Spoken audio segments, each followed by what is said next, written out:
আসসালামু আলাইকুম রহমতুল্লাহ। আশা করি সবাই ভালো আছেন। আলহামদুলিল্লাহ, আমরা ধীরে ধীরে ফ্রি কোরআন শিক্ষা সিরিজের 21টি ক্লাস কমপ্লিট করে ফেলেছি। আজকে আমরা 22 নাম্বার ক্লাসটি করব।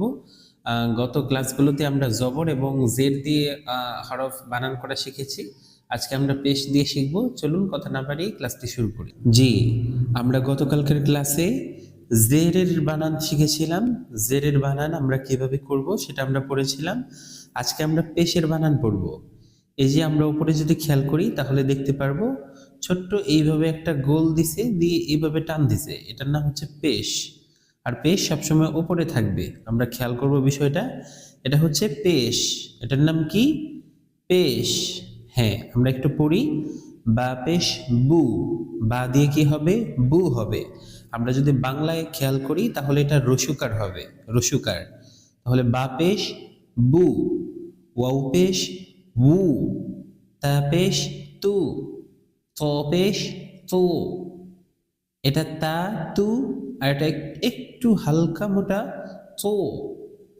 সা পেশ সু, সিন পেশ সু, সদ পেশ সু, শিন পেশ শু, জিম পেশ জু, জাল পেশ জু, জা পেশ জু।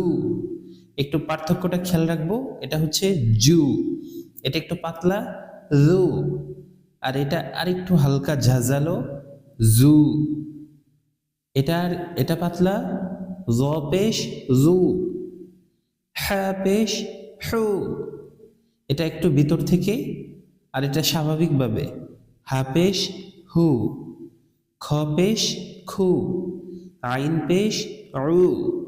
হলকের মধ্যখান থেকে আসবে একটু চাপ দিয়ে উ।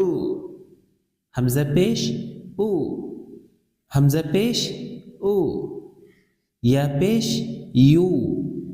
এটা খেয়াল রাখবো, অনেকে ইয়া পেশ উ বলে, তো এদিকে এই হরফটা আমরা বিশেষ করে খেয়াল করব। ইয়া পেশ ইউ, কফ পেশ কু, কাপ পেশ কু।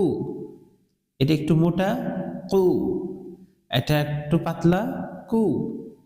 দাল পেশ দু, দদ পেশ দু, নুন পেশ নু, র পেশ রু, গইন পেশ গু, লাম পেশ লু, ফা পেশ ফু, মিম পেশ মু, ইয়া পেশ ইউ।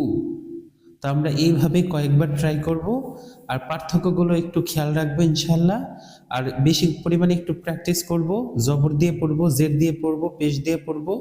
এগুলো যত আমি স্পিড করতে পারবো তত তাড়াতাড়ি আমি রিডিং পড়তে পারবো ইনশাল্লাহ।